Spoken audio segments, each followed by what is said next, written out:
Livro: Discriminação e Desigualdades Raciais no Brasil. Autor: Carlos Ezenbalg. Local: São Paulo. Editora: Humanitas. Ano: 2005. Páginas: 96 a 128. Título: Estrutura de classes, estratificação social e raça. Capítulo 3. Página 96. A literatura contemporânea aborda a questão da raça e das minorias raciais nas sociedades multirraciais das mais diversas perspectivas teóricas. A dominação e exploração raciais são interpretadas como um aspecto da proletarização do trabalho, sendo o antagonismo racial interpretado como conflito de classes. Em contraste com a redução do antagonismo racial a uma questão de classe, as minorias raciais são também vistas como grupos internamente colonizados.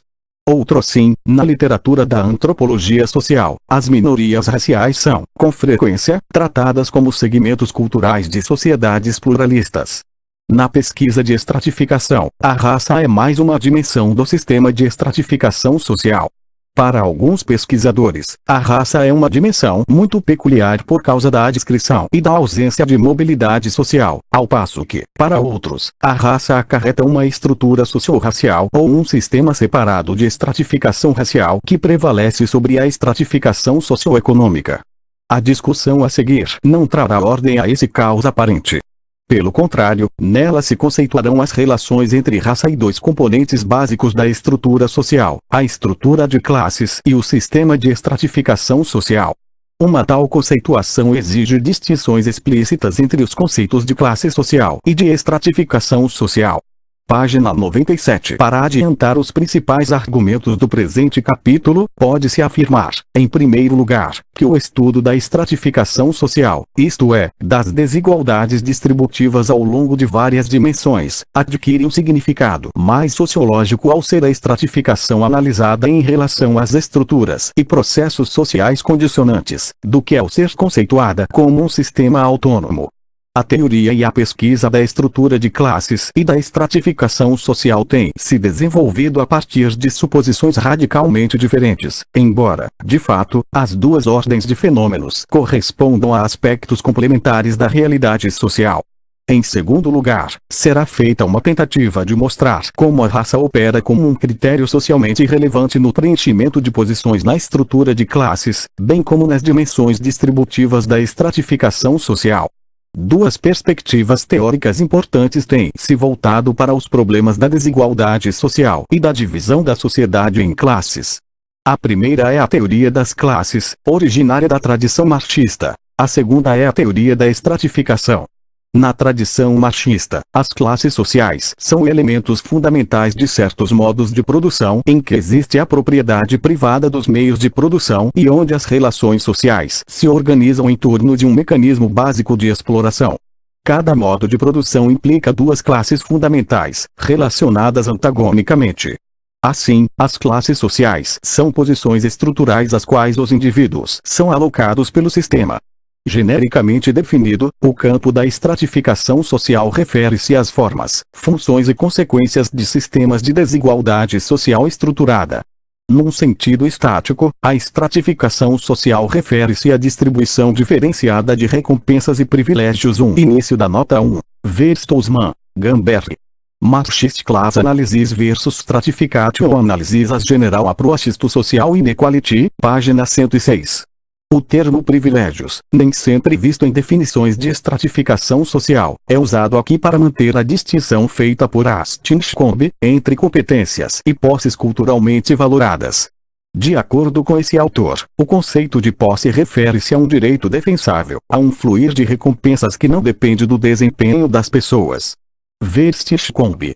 The Structure of Stratification Systems, volume 15, página 327. Fim da nota 1. No sentido dinâmico, a estratificação social implica o processo individual de obtenção de status, bem como a transmissão intergeneracional de desigualdade social.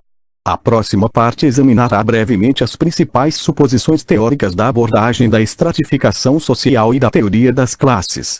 As maneiras como a esfera da produção condiciona a distribuição do produto social serão então discutidas. Finalmente, a última parte analisa as relações entre raça, estrutura de classes e os processos de estratificação e mobilidade social. Página 98. Subtítulo: A abordagem da estratificação e a teoria das classes. Suposições básicas. Pelo fato de grande parte dos escritos sobre estratificação social tentar desenvolver novas categorias implícita ou explicitamente elaboradas com o fito de criticar a teoria marxista das classes, avaliar as suposições e procedimentos mais comuns da teoria da estratificação pode esclarecer ambos os paradigmas. Um breve exame do paradigma posto em desafio, bem como daquele implicitamente proposto, fornecerá uma base para discutir as relações entre a estrutura de classes e o sistema de estratificação social. Ao declarar a morte da classe enquanto conceito sociológico, Robert Nisbet traça a questão teórica, classe social versus status social, até o século XIX. Assim, a visão tocqueviliana do regime moderno, com sua ênfase na mobilidade de status, baseava-se na suposição da erosão das classes e sua substituição por grupos de status flutuantes, móveis, e por indivíduos à procura de status. 2. Início da nota 2. Nisbet. The Sociological Tradition, capítulo 5, página 180. Fim da nota 2. De Tocqueville aos nossos dias, incluindo as distinções de Weber entre classe, status e partido, muita coisa tem sido escrita sobre estratificação social.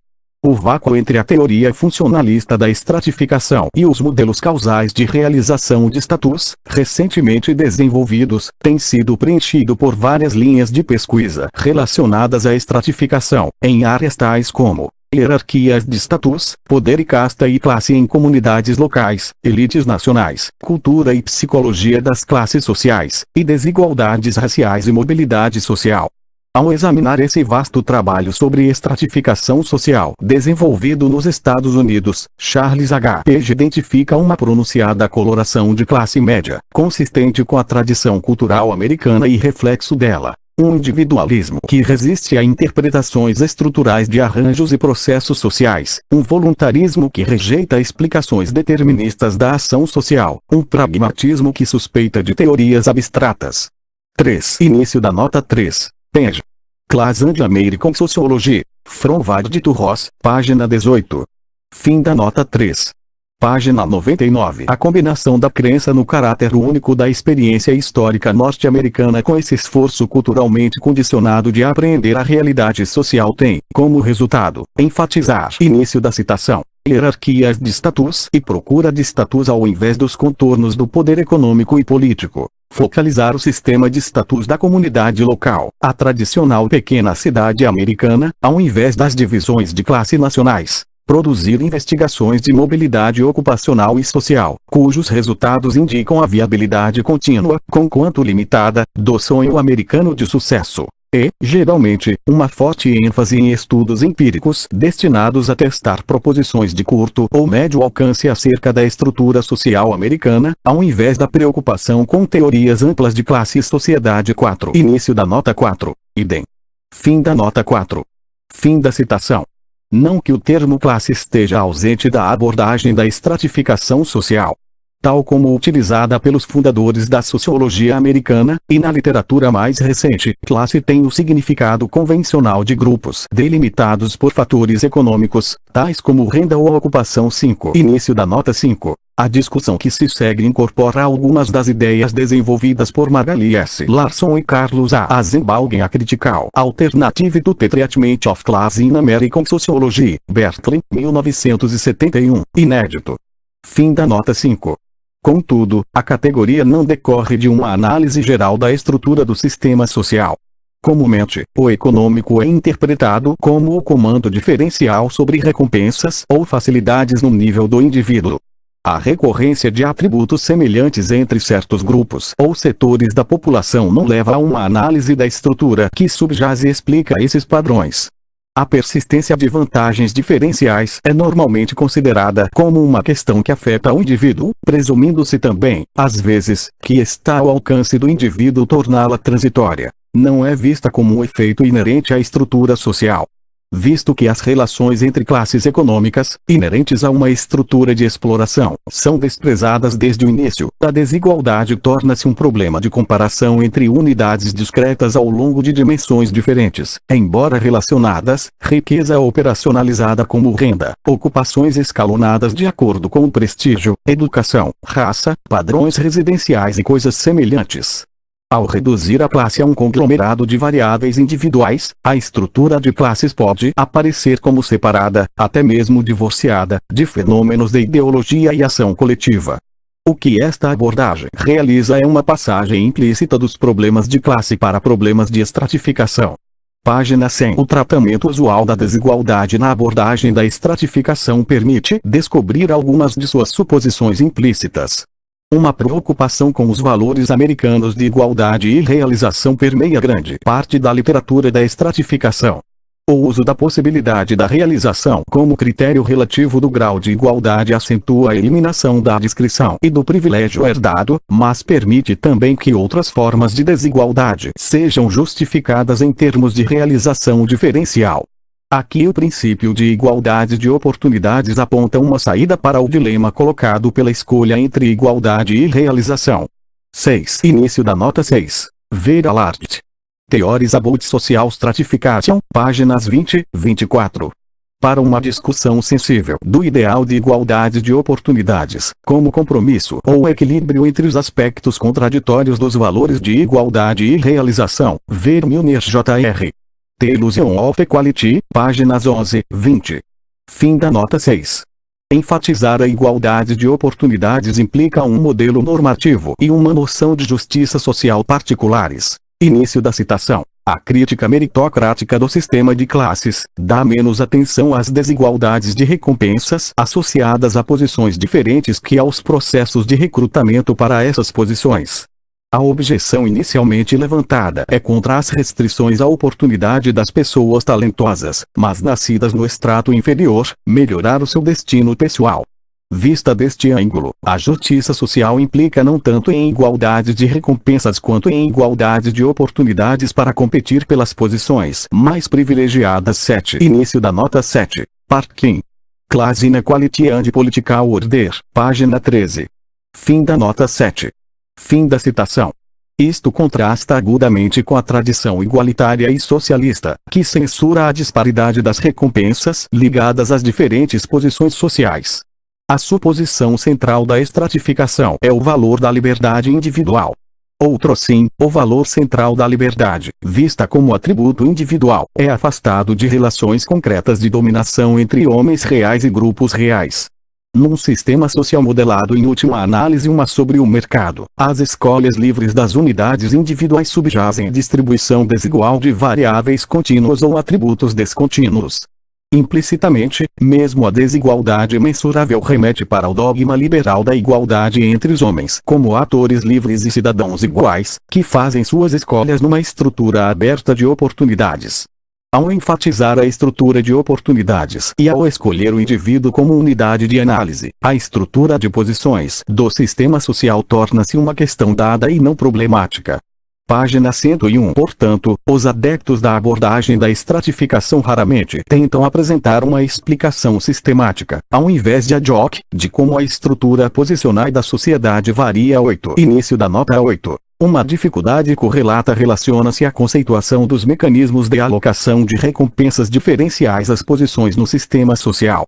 Observar o debate já clássico em torno da teoria da estratificação social de Davis Muscomuzon e a controversa noção de importância funcional de posições sociais. Fim da nota 8. Se a desigualdade social é um traço inevitável e funcionalmente necessário da sociedade, então o lógico é focalizar as formas de desigualdade e não a explicação dela.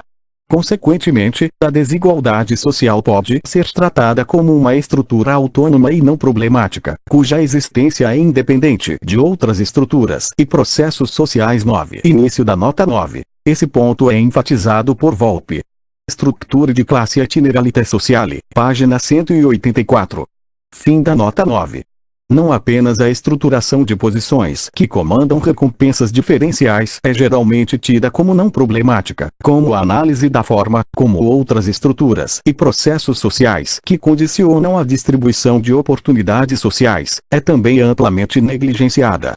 Ao ignorar a questão das origens estruturais da desigualdade social, o sistema de estratificação é interpretado como resultado de capacidades diferenciais dos indivíduos de obterem recompensas por quaisquer habilidades e serviços negociáveis no mercado que estejam à sua disposição. 10. Início da nota 10. Stossman, Gamberg, Op. Cit. p. 109. A noção de estratificação social baseada no modelo de competição de mercado pode ser atribuída ao influente trabalho de Weber e seu conceito de situação de classe. Fim da nota 10. Apesar dos estudos empíricos de estratificação e mobilidade social revelarem processos reais em nível do indivíduo, a principal falha da abordagem da estratificação é que as conclusões acerca de grupos reais e do sistema social são deduzidas de dados agregados relativos às características de indivíduos não relacionados e suas mudanças individuais de status. A imagem final da estrutura de estratificação emerge de ligações estatísticas de atributos individuais com atitudes ou comportamentos. Na teoria marxista das classes, as transformações da estrutura de posições no sistema social, a estrutura de classes, são determinadas pela transição entre diferentes modos de produção e pela dinâmica de cada modo de produção. No modo de produção capitalista, a exploração econômica na esfera da produção e as subsequentes desigualdades distributivas são, dada a teoria da mais-valia, aparentemente compatíveis com a troca de equivalentes entre indivíduos formalmente livres no mercado de trabalho. Implícito nesse processo de competição no mercado, que convencionalmente se presume regular a distribuição de recompensas materiais, encontra-se um mecanismo de exploração básico para a acumulação de capital, a extração de mais-valia. Página 102. Visto que a preocupação central consiste nas relações de supraordenação e subordinação entre agentes, em diferentes posições dentro do sistema produtivo e nas práticas sociais ou luta de classes emergentes dessas relações, a teoria das classes não parte da análise dos aspectos distributivos do sistema social. Portanto, não pode ser vista como uma tentativa de explicar as desigualdades sociais procedentes de fontes diversas das relações com os meios de produção. É, pois, um erro considerar-se a teoria marxista como mais uma teoria da estratificação social. 11. Início da nota 11. Ver, por exemplo, Stossman, Gamberg, Opere citado, página 106. Fim da nota 11. Ao mesmo tempo que a tradição marxista sempre enfatizou que o processo produtivo condiciona o funcionamento do sistema distributivo, frequentemente negligenciou a análise da esfera da distribuição. Isso ocorre apesar do fato de que alguns dos mecanismos básicos que reproduzem as relações de dominação nas sociedades capitalistas industriais operam dentro do reino da distribuição. Esse reino, por sua vez, tem sido a preocupação central da teoria e pesquisa da estratificação. Nas considerações precedentes, duas diferenças básicas entre a teoria das classes e a abordagem da estratificação podem ser ressaltadas. A primeira refere-se à maneira como os conceitos de estratos sociais e classes sociais são construídos. Na pesquisa de estratificação social, os estratos sociais são definidos por critérios quantitativos e mensurados por uma ou mais escalas que implicam uma ordem hierárquica. Na teoria das classes, a propriedade, ou falta de propriedade, nas relações de produção determina a base para as relações assimétricas de dependência ou exploração entre classes sociais. Assim, os critérios quantitativos que estabelecem ordens da hierarquia da estratificação não implicam interação, mas o elemento de dependência entre classes sociais. Sim. 12. Início da nota 12. Esse ponto é mais desenvolvido por Volpe, Opere citado, página 194. Para uma interessante discussão acerca dos aspectos relacionais versus aspectos atributivos de classe e status, ver também Ungan. Social Stratification. Individual Attributes and Social Relationships, 1970. Fim da nota 12. A segunda diferença básica já foi discutida. Na teoria das classes, a ênfase é dada ao sistema de produção como o ponto de partida da análise. Na abordagem da estratificação, o ponto central consiste em medidas da distribuição e consumo do produto social. O resultado da confusão entre as duas ordens de problemas é que os analistas da estratificação social, ao enfatizarem a mobilidade social, têm, com frequência, previsto a dissolução das fronteiras de classe e o desaparecimento da luta de classes nas sociedades industriais adiantadas. Página 103. Ao mesmo tempo, os autores machistas têm se recusado a encarar as questões levantadas pela estratificação e mobilidade social. Isso pode acontecer porque a representação do sistema de estratificação na consciência social esvaziaria o conflito de classes, porque a mobilidade social está positivamente relacionada à persistência da estrutura de classes, ou porque a ênfase na mobilidade ascendente dentro da hierarquia da estratificação tende a preservar a estrutura básica de exploração. Subtítulo: as relações entre a estrutura de classes e a estratificação social. Tem sido sugerido que os processos de estratificação e mobilidade social definem um campo mais relevante de atenção sociológica quando a questão das relações entre o sistema de classes e a estratificação social é colocada. No trabalho preliminar de Harold Volpe, a explicação do sistema de estratificação social deveria partir da perspectiva segundo a qual a estratificação social só pode ser explicada ao se analisar em suas relações com as estruturas e processos primários da sociedade. Visto que essas relações não são nem simples e nem mecânicas, elas só se tornam inteligíveis quando os fatores intermediários são compreendidos. Esses fatores intermediários são os processos que injetam a estrutura primária no sistema de estratificação. A noção de estrutura primária coincide com o que é definido, dentro do paradigma machista, como relações de classe no processo produtivo 13. Início da nota 13. Volpe, Opere citado, página 186. Fim da nota 13. Os méritos da proposta de Volpe consistem no fato de ressaltar a inadequação teórica e metodológica de se tratar a estratificação social como um sistema autônomo, determinado por suas próprias variáveis, a necessidade de se explicar a estratificação social em termos de suas relações com as estruturas sociais condicionantes. Genericamente falando, o modo de distribuição tem lugar dentro de um arranjo existente de relações de produção. Essas relações, por sua vez, presumem uma dada capacidade produtiva ou o desenvolvimento das forças produtivas. O processo de obtenção de status individual ou mobilidade social ocorre dentro dos limites da desigualdade distributiva. Página 104. As principais linhas de determinação têm sido apontadas de forma recorrente na literatura marxista. O próprio Marx observou, na contribuição à crítica da economia política, que, início da citação, a estrutura da distribuição é inteiramente determinada pela estrutura da produção. A própria distribuição é um produto da produção não só no que diz respeito ao objeto, apenas podendo ser distribuído o resultado da produção, mas também no que diz respeito à forma, determinando o modo preciso de participação na produção das formas particulares da distribuição, isto é, determinando de que forma o produtor participará na distribuição. 14. Início da nota 14. Marx. Contribuição à crítica da economia política, página 213. Fim da nota 14. Fim da citação. No capitalismo, a repartição do produto social sob as formas de renda, lucro, juros e salários pressupõe um conjunto de relações de produção historicamente desenvolvidas. A produção determina, mas é também determinada. Neste sentido, a determinação não é nem unidirecional nem mecânica.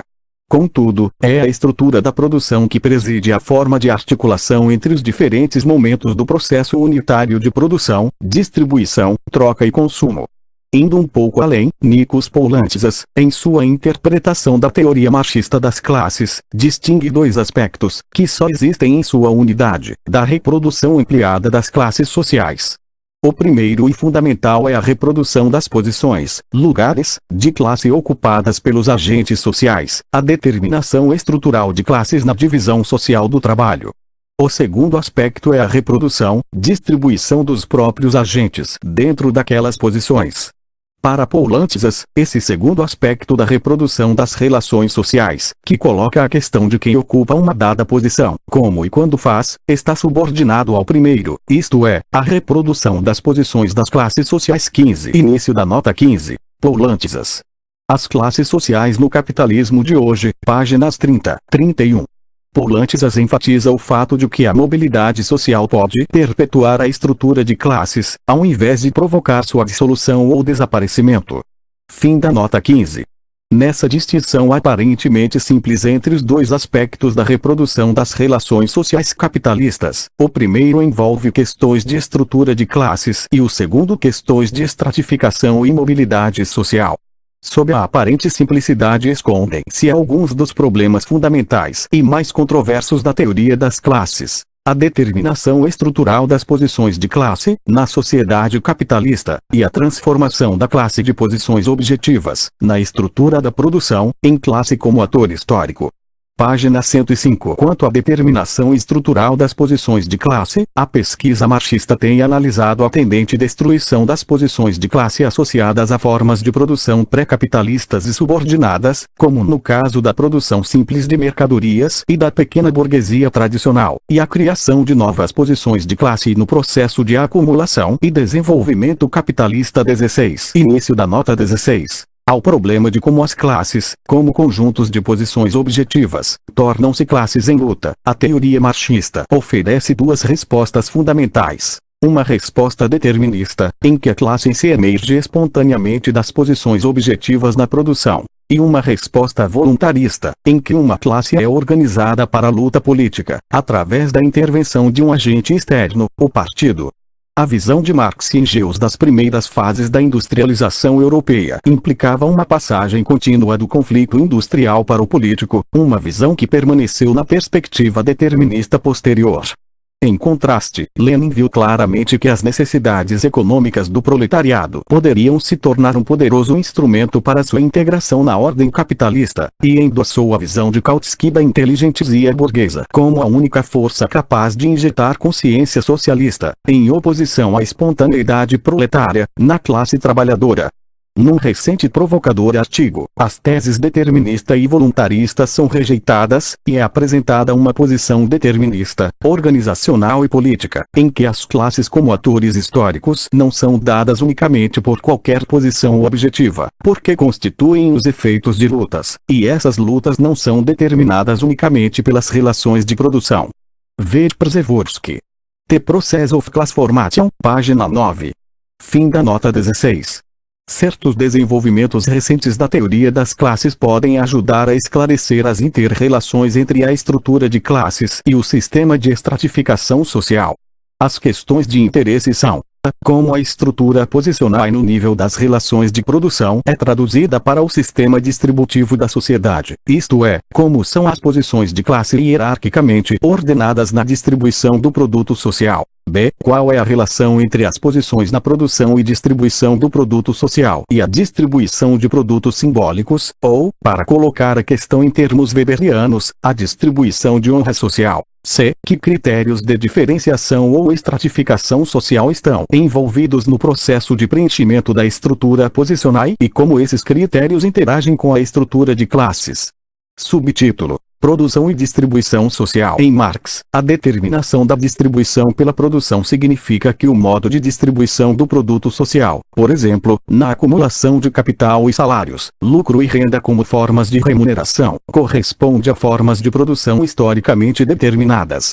Assim, os salários pressupõem o trabalho assalariado e o lucro pressupõe o capital.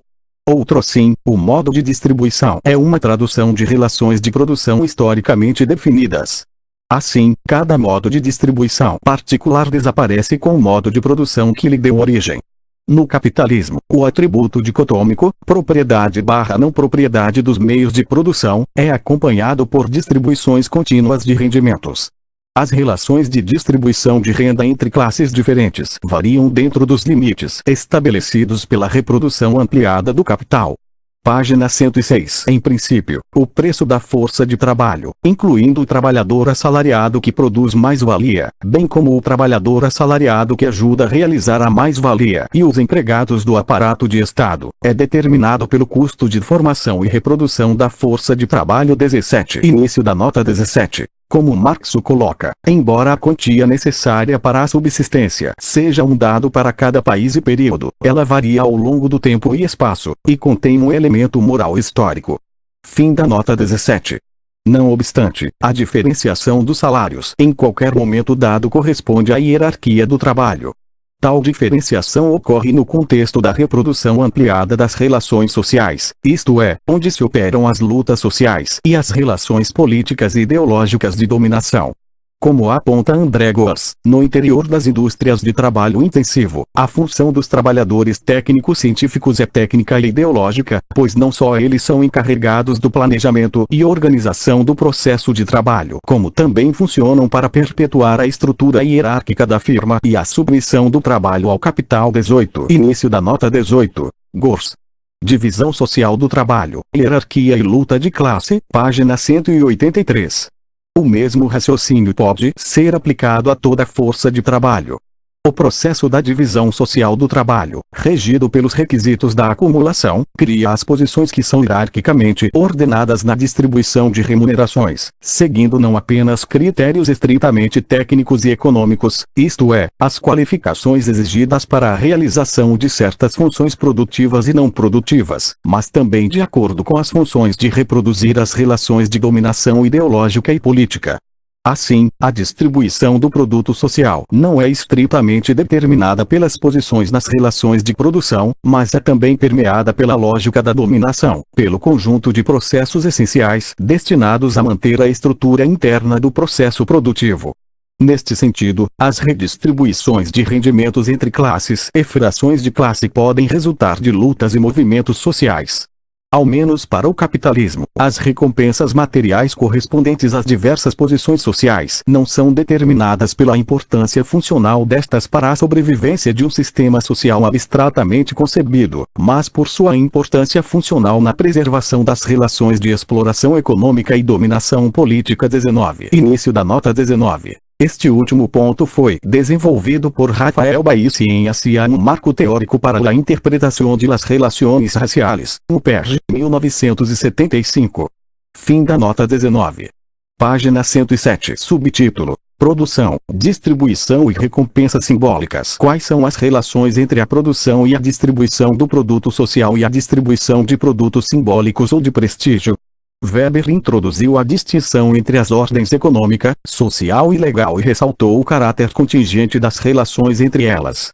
Classes ou situações de mercado comum são fenômenos da ordem econômica. Status e grupos de status são as formas pelas quais a honra social se distribui numa comunidade, e pertencem à ordem social. 20. Início da nota 20. Vale a pena notar que as distinções weberianas entre situações de classe e grupos de status como bases possíveis e alternativas para a emergência da ação comunal ou societária foram, mais tarde, tomadas como prova irrefutável da multidimensionalidade do sistema de estratificação e impugnação da concepção economicista unifatorial de Marx. Quanto às condições que favorecem a estratificação em classes em detrimento da estratificação de status, Weber tem pouco a dizer. Isso é raramente lembrado por aqueles que sancionaram o triunfo do status. Quando as bases da aquisição e distribuição de bens são relativamente estáveis, a estratificação por status é favorecida. Qualquer repercussão tecnológica e transformação econômica ameaça a estratificação por status e traz a situação de classe a primeiro plano. Épocas e países em que a pura situação de classe é de importância predominante são regularmente os períodos de transformação técnica e econômica. Weber.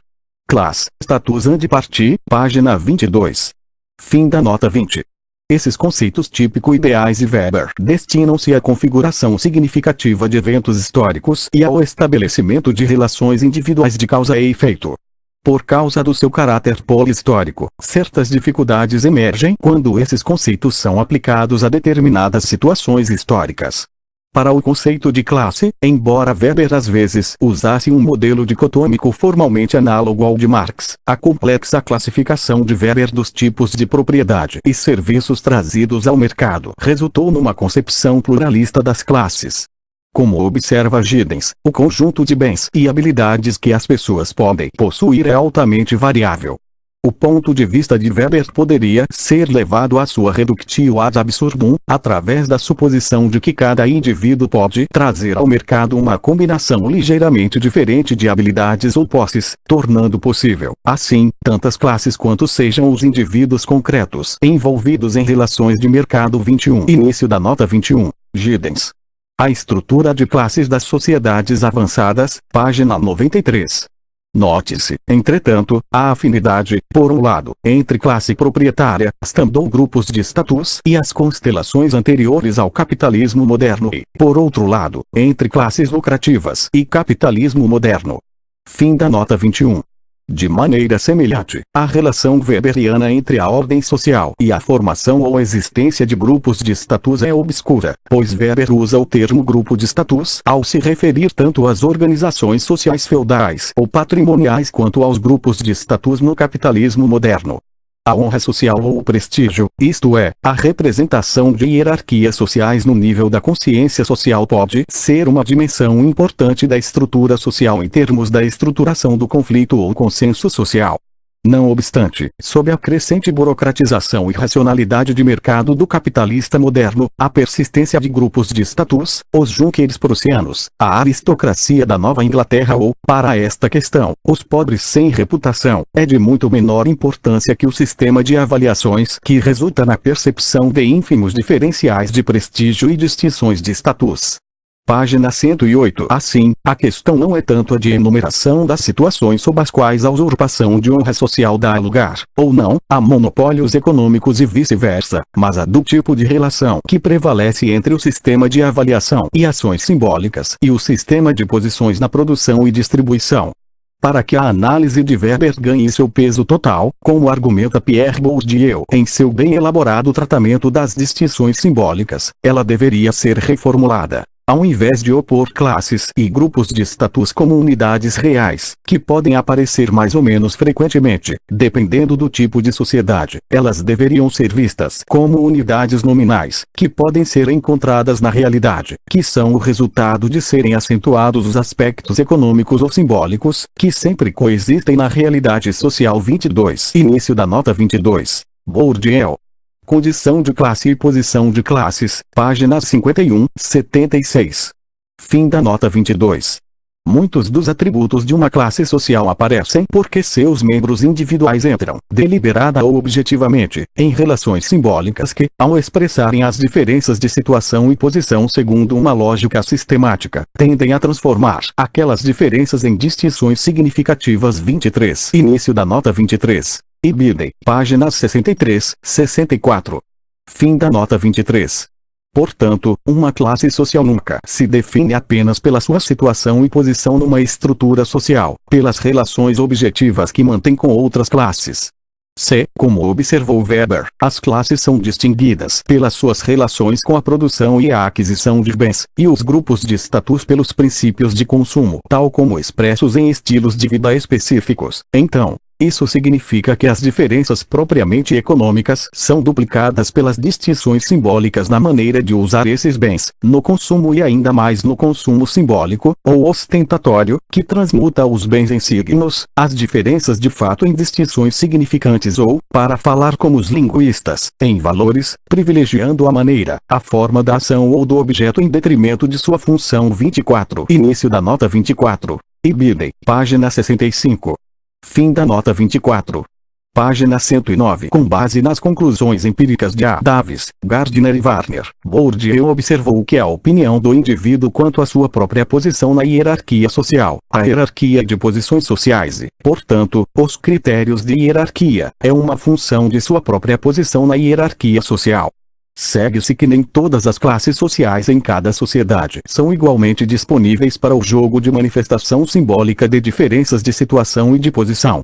Essa conclusão, por sua vez, introduz as possibilidades econômicas e sociais para a transformação simbólica de diferenças econômicas e sociais. Início da citação. O jogo das distinções simbólicas se faz, pois, nos limites estreitos definidos pelas coerções econômicas e permanece, por esse fato, um jogo de privilegiados das sociedades privilegiadas que se podem dar ao luxo de dissimular as oposições de fato, isto é, de força, em oposições de sentido. 25. Início da nota 25. Ibidem, páginas 74, 75.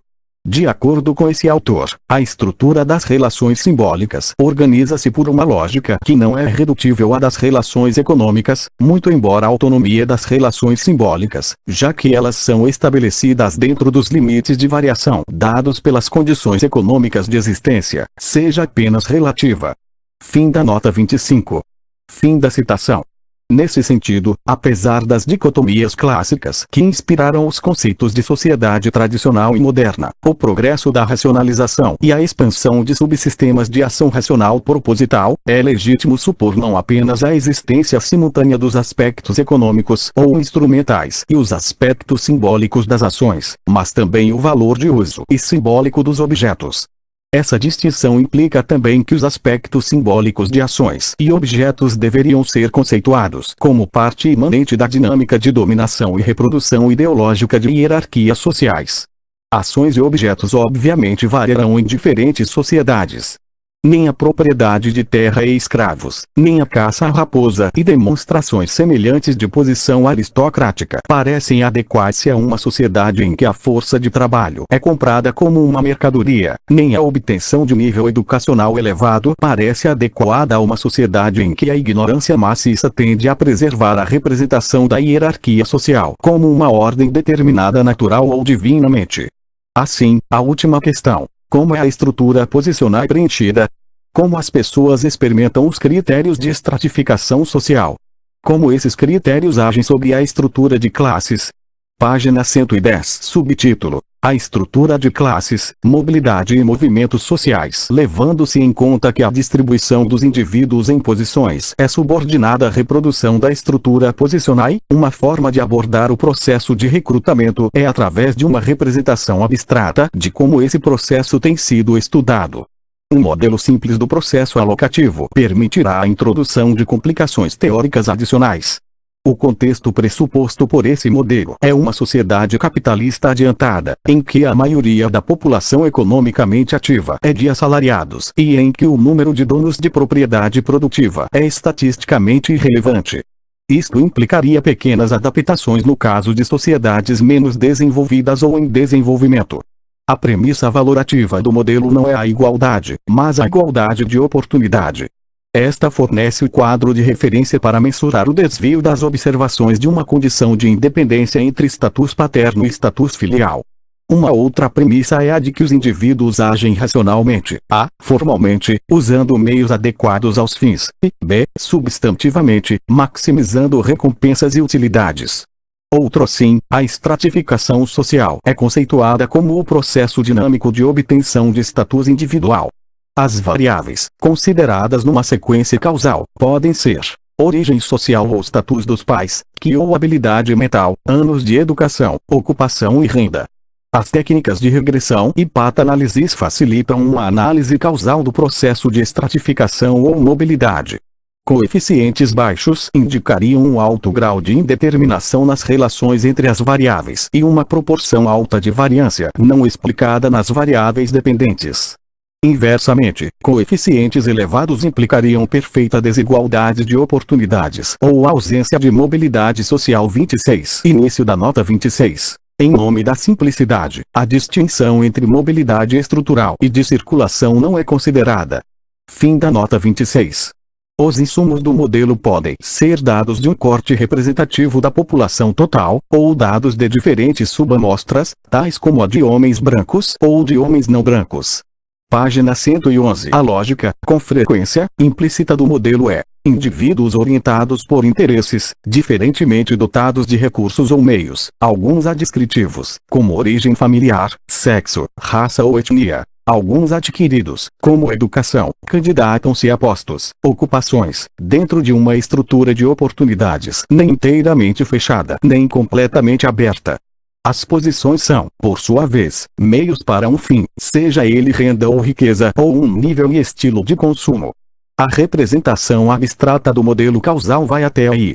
Dentro desse reino de liberdade, igualdade, propriedade e bênção, os atores atomizados, considerados em termos de seus atributos individuais, são abstraídos da estrutura já dada de relações sociais que opera no plano alheio à vontade do indivíduo. As complicações do modelo começam quando se elimina a premissa de maximização de utilidades e a implícita teoria subjetiva do valor para, desta forma, evitar a falácia envolvida na passagem do indivíduo para o sistema social global. 27. Início da nota 27. Verdor. The Trend of Modern Economics, páginas 38, 82, especialmente página 64. Fim da nota 27. Consequentemente, o indivíduo não é mais considerado sob a ótica de que sua qualificação particular de recursos iniciais proporciona uma plataforma para otimizar as escolhas, visto que, ao escolhermos como essência do homem a luta por posses, tornamos impossível a muitos homens serem plenamente humanos.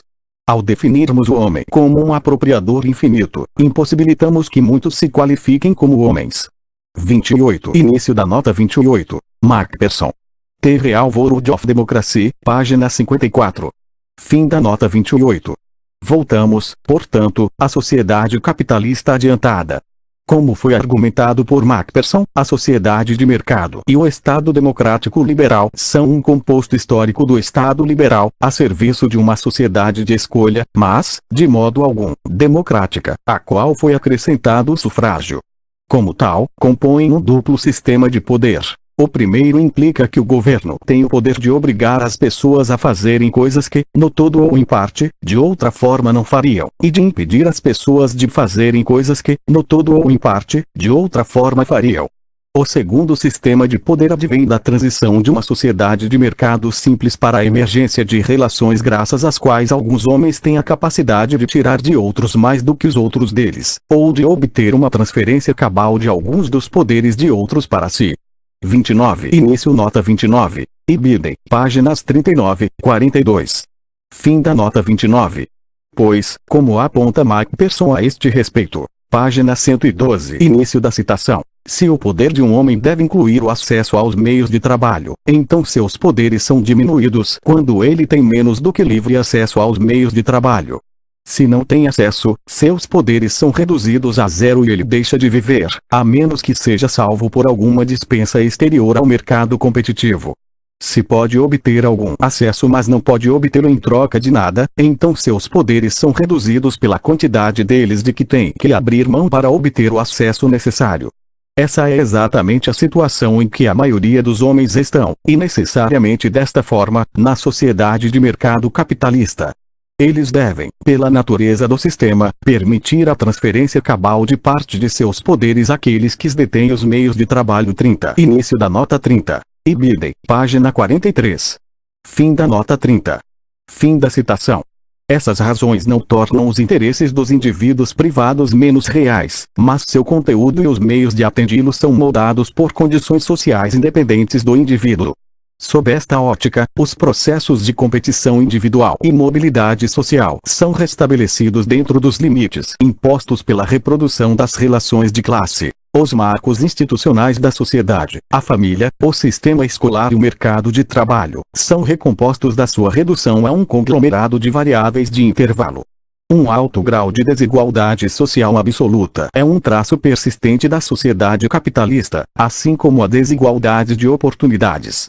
Dentro de cada sociedade o grau de desigualdade de oportunidades pode variar com o tempo. Uma crescente bibliografia assinala a tensão entre o princípio meritocrático implícito na noção de igualdade de oportunidades e os processos sociais orientados para a herança de posições de classe. Se todo mundo estivesse inteiramente socializado nos valores de sucesso e realização, argumenta Parkin, a contrapartida necessária seria a criação de insatisfação e frustração entre os perdedores da corrida. Por esta e outras razões semelhantes, certos mecanismos sociais devem funcionar para reconciliar e regular as expectativas daqueles situados nas posições subordinadas da estrutura de classes. Consequentemente, as pessoas nas diferentes posições de classe desenvolvem hábitos de classes ou sistema de disposições inconscientes, que tende a ajustar as aspirações subjetivas às oportunidades objetivas. 31. Início da nota 31. Ver Parkin, o citado, páginas 58, 68. O habitus de classe é definido como um conjunto de disposições inconscientes, formado através da interiorização de um sistema objetivamente selecionado de signos, índices e sanções, que não são nada mais que a materialização em objetos, palavras e comportamentos, de um sistema particular de estruturas objetivas. Bourdieu. O mercado de bens simbólicos, páginas 160, 161. Fim da nota 31. Página 113. É aqui que os aparatos ideológicos, tais como a família, a religião e o sistema escolar, interpõem-se entre as diferentes posições na estrutura de classes e as oportunidades padronizadas de mobilidade social ligadas a elas. Além dos efeitos de atributos adescritivos, tais como raça e sexo, tem sido sugerido que as relações complementares entre família e educação ajudam a produzir e distribuir as características, traços de personalidade, expectativas, habilidades técnicas e cognitivas, modos de autoapresentação e credenciais, que o mercado de trabalho traduz em desigualdades de renda e hierarquias ocupacionais. 32. Início da nota 32. Verbovlis. Understanding Unequal Economic Opportunity, páginas 346, 356. E Unequal Education and the Reproduction of the Social Division of Labor, páginas 1, 30. Fim da nota 32. Sob o rótulo legitimador de igualdade de oportunidades, imputada principalmente ao funcionamento do sistema educacional, os processos acima mencionados reproduzem a divisão social do trabalho de uma maneira que disfarça o grau em que as posições de classe são transmitidas de geração em geração. Como Macpherson declara, a sociedade capitalista envolve necessariamente uma transferência nítida de parte dos poderes de alguns homens para outros. Como consegue o sistema legitimar ou ocultar essa transferência? Colocando a questão em termos weberianos, que condições explicam o grau de transparência das relações entre as causas e consequências da situação de classe? Há mais de um século, Marx observava que, numa sociedade em que os produtos se tornam mercadorias, as relações produtivas entre as pessoas assumem forma de troca de coisas. Sob o fetichismo das mercadorias, as relações entre capitalistas e trabalhadores aparecem como relações entre dois tipos de mercadorias ou fatores de produção, capital e trabalho. Essas relações de mercadorias mistificam as relações exploradoras como trocas entre equivalentes de trabalho e salários. Para a classe trabalhadora do capitalismo incipiente, o processo de individualização implicou experimentar a destruição de formas pré-industriais de comunidade e coletivismo, bem como a destruição de antigos direitos civis e sociais. Em seu lugar, o capitalismo impôs o nexo monetário. As formas emergentes de solidariedade, opostas ao sistema de interesses individuais ao qual a ideologia do capitalismo reduz a racionalidade da ação humana, tem como componente fundamental a forma de representação consciente das relações sociais. Página 114. As formas possíveis de representação das relações sociais podem, assim, ser vistas como uma mediação crucial entre posições nas relações de produção e sistemas alternativos de ação coletiva e individual. No nível da estratificação social e relações ideológicas, a ênfase na realização individual ou grupal nas diversas esferas de distribuição corresponde às equações objetivas da produção capitalista. De uma maneira reificada, dinheiro e propriedade tornam-se, assim, os principais critérios de hierarquização. 33. Início da nota 33. Verbaice, opere citado, páginas 57, 58.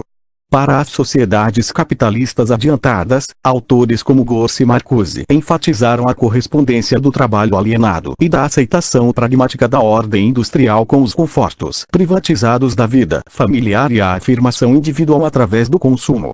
Fim da nota 33. Como observa Przeworski, as relações capitalistas de produção produzem simultaneamente uma consciência imediata dessas relações.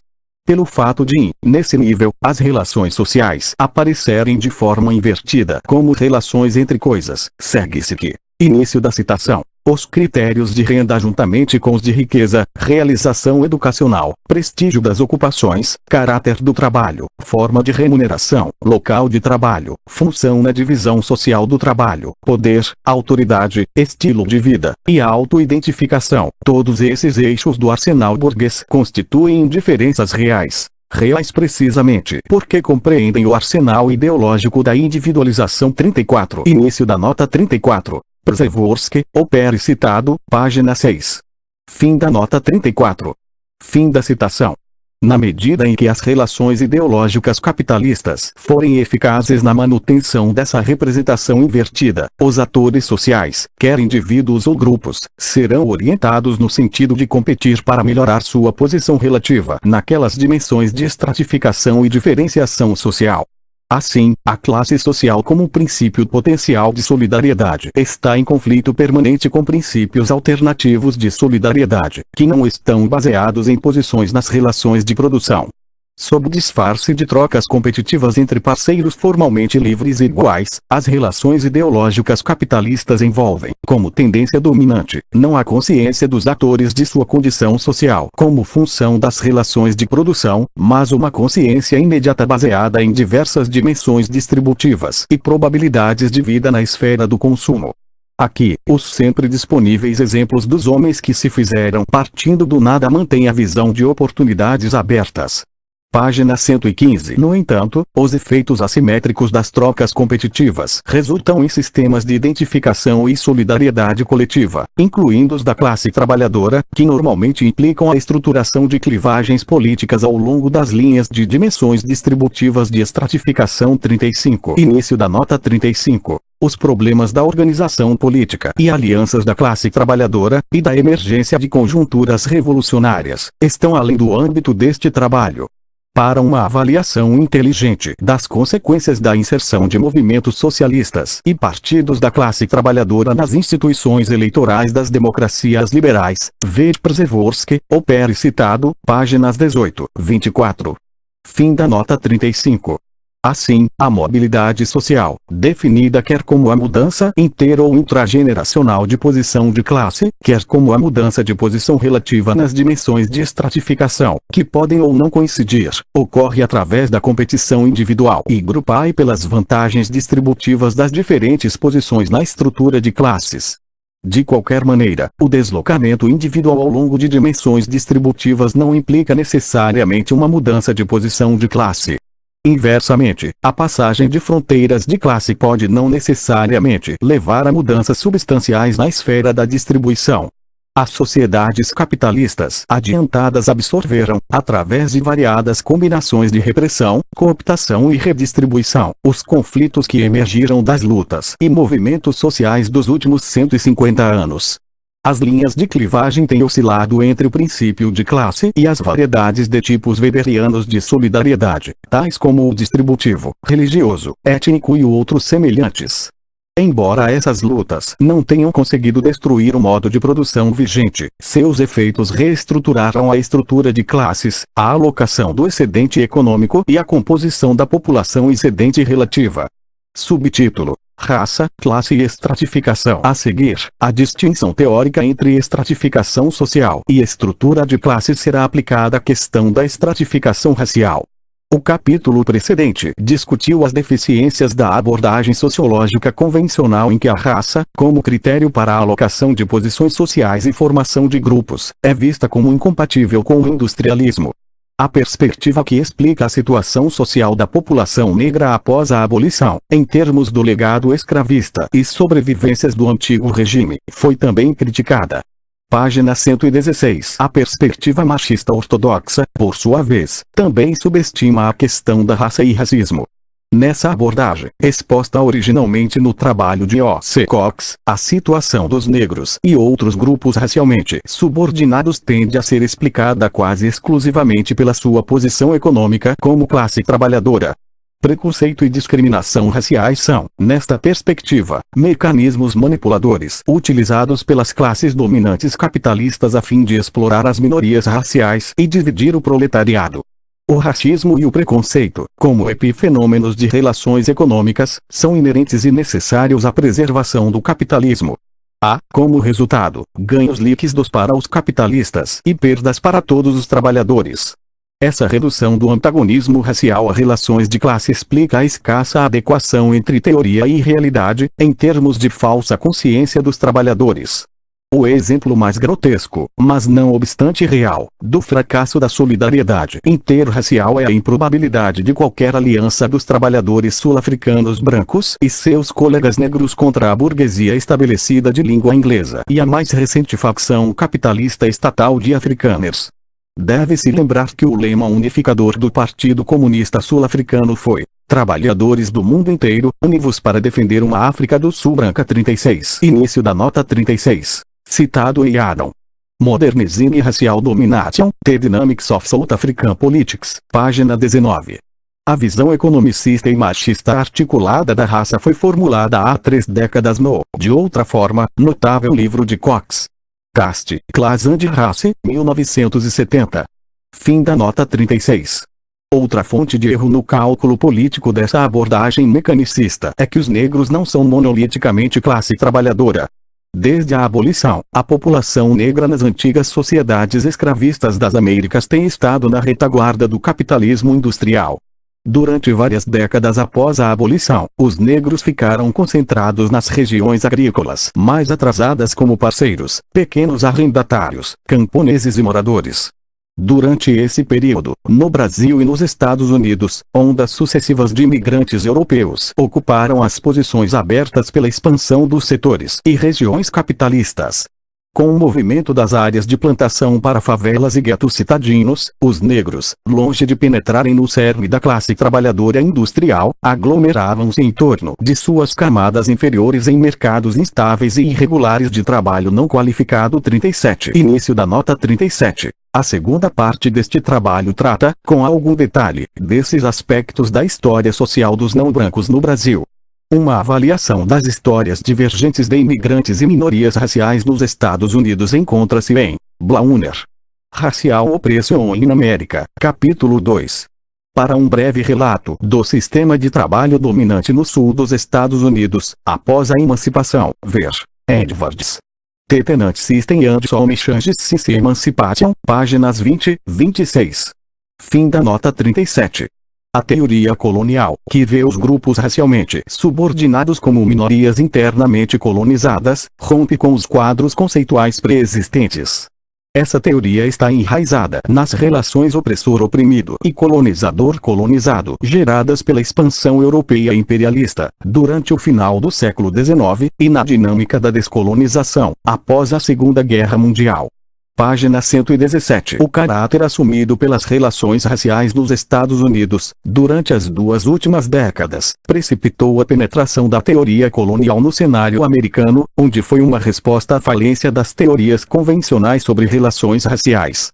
Ataca diretamente a tendenciosidade assimilacionista das teorias acadêmicas e a redução machista convencional da dinâmica interracial a forças de classe e exploração de classe. Robert Blauner conceituou as pessoas de cor nos Estados Unidos como uma colônia interna, baseado na presença de um conjunto específico de circunstâncias que todas as situações coloniais parecem ter em comum. A primeira circunstância é uma entrada forçada na sociedade mais ampla ou no domínio metropolitano. A segunda é a sujeição às várias formas de trabalho não livre, restringindo grandemente a mobilidade social e física do grupo e sua participação na arena política. Esta segunda circunstância inclui a experiência da minoria racial de ser controlada, administrada e manipulada por membros ou instituições do grupo dominante. A terceira circunstância é a política do colonizador, que limita, transforma ou destrói valores, orientações e modos de vida originais. O componente final da situação colonial é o racismo, empregado como um princípio de dominação social, através do qual o grupo, visto como inferior ou diferente em termos de supostas características biológicas, é explorado, controlado e oprimido por um grupo supraordenado. 38. Início da nota 38. Blauner, opere citado, páginas 53, 84. Para um tratamento da nacionalidade negra e da ideia de os negros americanos constituírem não tanto uma classe, mas uma nação dentro da nação, ver Genovese. In Red and Black, Marxian Explorations in Southern and Afro-American History, capítulo 3. Fim da nota 38. Num certo sentido, a novidade da teoria colonial consiste em que ela dirige a atenção para os ganhos cumulativos, tanto econômicos quanto não econômicos, dos brancos, advindos da dominação racial. Outrosim, a preeminência atribuída aos aspectos culturais e políticos do racismo levou a uma redefinição do campo teórico das relações raciais. No quadro da teoria colonial das relações raciais, o privilégio racial do branco distingue a opressão racial da exploração de classe e cria os nexos racionais para as práticas racistas. A presença de privilégio indica que através de processos econômicos, culturais, políticos e psicológicos os brancos puderam progredir às custas e por causa da presença de negros. 39. Início da nota 39. Prager. White Racial Privilege and Social Change, página 133. Fim da nota 39. Página 118. Em suma, o conceito de privilégio racial sugere que, além da exploração econômica, o grupo dominante branco extrai uma certa mais-valia psicológica, cultural e ideológica do colonizado. Os limites da perspectiva colonial, como instrumento para entender e transformar o mundo social, são estabelecidos pela situação histórica a qual esta perspectiva é aplicada. Nos casos do colonialismo europeu, o resultado lógico da luta anticolonialista foi a expulsão do colonizador. No caso dos Estados Unidos, considerando o fracasso passado e a inviabilidade futura de uma volta à África e de movimentos separatistas, o processo de descolonização, a despeito das formas presentes e futuras, não repetirá os padrões que se seguiram ao colonialismo europeu. A principal limitação da abordagem colonial das minorias raciais advém, tanto teórica quanto praticamente, da ausência de um modelo explícito da exploração de classe e das relações entre estrutura e dominação de classes e opressão e estratificação raciais. Visto que a exploração de classe e a opressão racial coexistem nas sociedades capitalistas multirraciais, quando é acentuada quer a exploração de classe quer a opressão racial, o outro aspecto permanece como elemento residual e inexplicado. Os desenvolvimentos teóricos prosseguem sem se aproximarem de uma explicação integrada de ambos os processos. Este é o caso da teoria das classes, que enfatiza as forças de classe descuidando do antagonismo racial, e também da teoria colonial, que enfatiza o racismo enquanto negligencia a dinâmica de classe. Na discussão a seguir é feita uma tentativa de preencher a lacuna entre as duas teorias. A estrutura do argumento será simplificada, de modo a esclarecer seus componentes básicos. Os exemplos clássicos do colonialismo europeu e da situação em que a exploração de classe e a opressão racial coincidem quase perfeitamente, como nos sistemas escravistas do Novo Mundo, são excluídos do enfoque principal do tratamento a seguir. A teoria das classes e o modelo colonial são formalmente análogos em alguns aspectos importantes. Ambos implicam um mecanismo de exploração de um grupo subordinado e uma base ideológica para as relações de dominação vigentes. Página 119. A justificação da dominação de classe reside na ideologia da troca de equivalentes na sociedade civil, cuja contrapartida encontra-se no conceito liberal do Estado como representando o interesse geral da sociedade, como o contrato entre vontades individuais livres e iguais. A legitimação da dominação racial é de uma natureza radicalmente diferente. Apesar das formas e conteúdos mutáveis, da escravidão humana como o fruto negro do pecado, passando por um sistema de lei em que o escravismo torna-se um elemento racional e harmonioso, e a teoria racista científica do fim do século XIX até a atual parafernália de testes de que a essência da justificação da dominação racial é que ela exclui os não-brancos do universalismo burguês, com base em sua alegada humanidade incompleta. Historicamente, a interação das duas ordens de justificação ideológica é complexa. Como P. Vandenberg observou, início da citação, as ideias igualitárias e libertárias do iluminismo difundidas pelas revoluções americana e francesa conflitaram, evidentemente, com o racismo, mas paradoxalmente contribuíram também para o seu desenvolvimento. Defrontados com a gritante contradição entre o tratamento dos escravos e povos colonizados e a retórica oficial de liberdade e igualdade, europeus e norte-americanos brancos começaram a dicotomizar a humanidade entre homens e subhomens. O desejo de preservar as formas lucrativas de discriminação e exploração e a ideologia democrática tornou necessário negar a humanidade aos grupos oprimidos. 40. Início da nota 40. Berg. Race and Racism, páginas 17 e 18. Fim da nota 40. Fim da citação.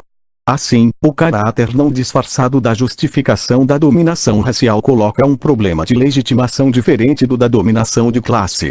Dado o desenvolvimento histórico particular de cada sociedade multirracial, obter a aquiescência dos grupos racialmente subordinados exigiu combinações variadas de força e persuasão moral, indo de um máximo de dependência da coerção estatal legalizada, como nos sistemas de apartheid e Jim Crow, até o máximo de dependência na ideologia, como no Brasil e outros países latino-americanos. 41. Início da nota 41. Não é surpresa que no Brasil, onde o liberalismo fez uma entrada esquizoide no pensamento e na prática dos grupos dominantes, e onde a democracia racial é oficialmente sancionada como a ideologia nacional, a persuasão trabalhe a contento, na medida em que cada um se acomode em seu lugar, por causa da falta de alternativas, ou respeite a regra de mobilidade e competição individual. Fim da nota 41. Página 120. Capitalismo, escravismo e racismo são indubitavelmente relacionados ao processo de expansão internacional europeia e à ascensão da burguesia ao poder, embora as relações sejam mais complexas que as de causa e efeito. Como argumenta Genovese, se é verdade que o escravismo produziu o racismo, o preconceito racial no Novo Mundo surgiu de várias fontes e influências que tinham já condicionado os europeus a uma visão negativa do negro, muito antes do desenvolvimento do escravismo nas Américas. Outrosim, embora o escravismo tenha dado origem ao racismo, a qualidade e intensidade deste variaram não apenas em termos da experiência histórica e ecológica particular de cada sociedade do Novo Mundo, mas também de acordo com as tradições nacionais, religiosas e étnicas dos escravizadores. 42. Início da nota 42. Genovese, Opere citado, página 56. E Tevoru de Teslaveudersmad, capítulo 1 e 3. Fim da nota 42. Com a abolição do escravismo, o racismo, como construção ideológica e conjunto de práticas mais ou menos articuladas, foi preservado e em alguns casos até mesmo reforçado. A preservação do racismo, independentemente do conteúdo irracional do preconceito racial, serviu aos interesses, materiais ou não, daqueles que dele se beneficiaram. A questão é, então, quem se beneficia do racismo e como? Esta questão, por sua vez, leva diretamente às relações de raça e racismo com a estrutura de classes, a estratificação e a mobilidade social. A proposição mais geral é a de que a raça opera como um critério comum à eficácia própria no preenchimento, por não brancos, de lugares na estrutura de classes e no sistema de estratificação social. Para esclarecer em que sentido a raça opera como critério independente, a distinção de Poulantzas entre os dois aspectos da reprodução ampliada das classes sociais, isto é, a reprodução das posições, lugares, de classe e a reprodução e distribuição dos agentes entre essas posições, deve ser lembrada. A raça, como atributo socialmente elaborado, está relacionada principalmente ao aspecto subordinado da reprodução das classes sociais, isto é, a reprodução, formação, qualificação, submissão e distribuição dos agentes. Portanto, as minorias raciais não estão fora da estrutura de classes das sociedades multirraciais, em que as relações de produção capitalista, ou quaisquer outras relações de produção no caso, são dominantes. Outrosim, o racismo, como construção ideológica incorporada e realizada através de um conjunto de práticas materiais de discriminação racial, é o determinante primário da posição dos não-brancos nas relações de produção e distribuição.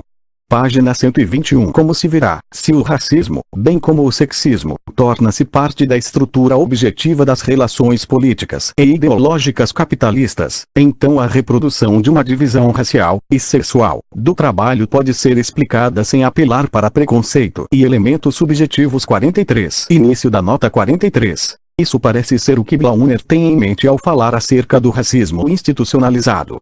De modo semelhante, o princípio colonial do trabalho de Blauner pode ser rebatizado, dentro deste quadro conceitual, como divisão racial do trabalho. Fim da nota 43. Em qualquer época e lugar específicos, após a abolição do escravismo, os negros ocuparam um certo conjunto de posições nas relações de produção e distribuição. A evidência disponível sugere também que essas posições foram, e são, diferentes daquelas ocupadas pelos brancos. Uma das causas históricas para essa diferença foi a localização periférica dos negros em relação aos centros mais dinâmicos do desenvolvimento capitalista. Esta desvantagem inicial constitui um dos legados reais do escravismo. Tendo sido introduzidos em sistemas de produção historicamente desenvolvidos, em diversas locações geográficas, quase todos os negros na força de trabalho foram explorados como parceiros ou arrendatários, ou como assalariados industriais ou de serviços. Assim, o único fator excepcional é a possibilidade de uma taxa de extração de mais-valia ou trabalho excedente, acima da média regional ou nacional. Da mesma maneira, o modo de produção capitalista em desenvolvimento relaciona-se a sistemas de produção baseados em relações pré-capitalistas de produção.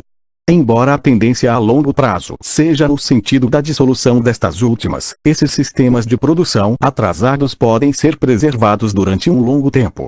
Esses sistemas atrasados funcionam geralmente, mas nem sempre, como reservatórios e produtores de força de trabalho para o setor capitalista. Embora se trate de um caso de outra parte do mundo, Volpe mostra como as reservas sul-africanas possibilitam à economia capitalista evitar o pagamento de salários indiretos, previdência social, salário-desemprego, serviços de saúde e educacionais etc., assim permitindo ao capitalismo pagar a força de trabalho abaixo do seu custo de reprodução, tornando possível uma oferta de força de trabalho que é produzida e reproduzida fora do modo de produção capitalista. 44. Início da nota 44. Volpe. The Theory of Internal Colonialism. The South African Case. Páginas 244, 250. Esse ensaio de Volpe é extremamente importante, por suas ponderadas críticas à teoria corrente do colonialismo interno e por sua tentativa de reformular a teoria colonial, levando em conta as relações entre clivagens raciais e étnicas e as dinâmicas de diferentes modos e relações de produção. Fim da nota 44. Página 122. Seja como for, a população negra tem sido explorada economicamente. Os exploradores foram principalmente classes ou frações de classe economicamente dominantes brancas, indo de rentistas da terra até o capital monopolista.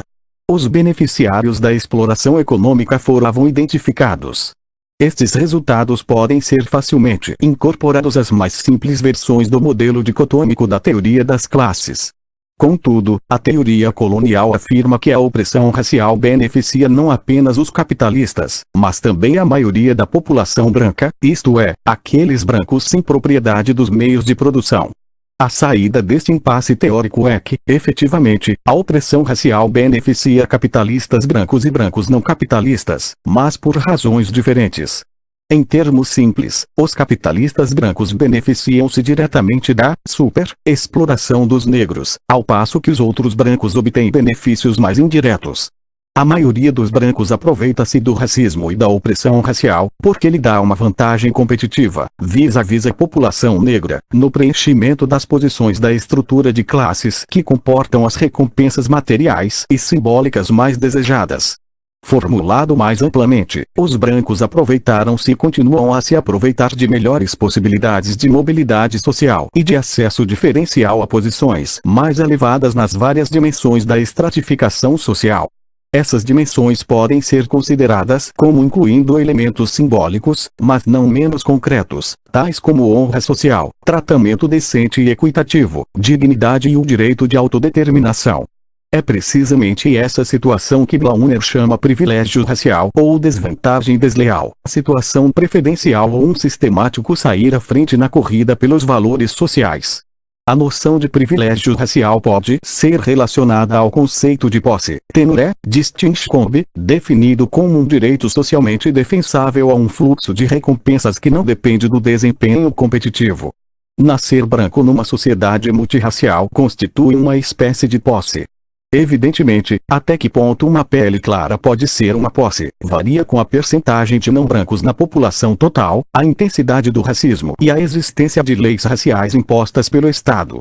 Mais uma vez, o caso típico é a África do Sul, pois nascer branco sob o apartheid constitui indubitavelmente uma posse, típica das democracias Renwoke, ao passo que nascer negro tem representado, até agora, um ônus duradouro.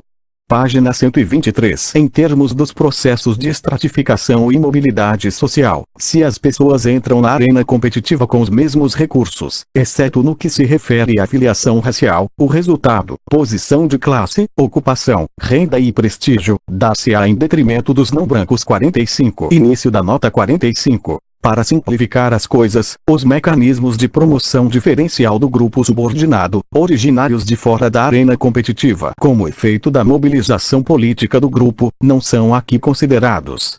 Fim da nota 45. No caso dos negros das Américas, a desvantagem inicial condicionada pelo escravismo, acrescida da contínua operação do processo de competição desvantajosa, são os elementos centrais para explicar o seu autorrecrutamento nos setores subordinados da estrutura de classes e a reprodução de desigualdades raciais.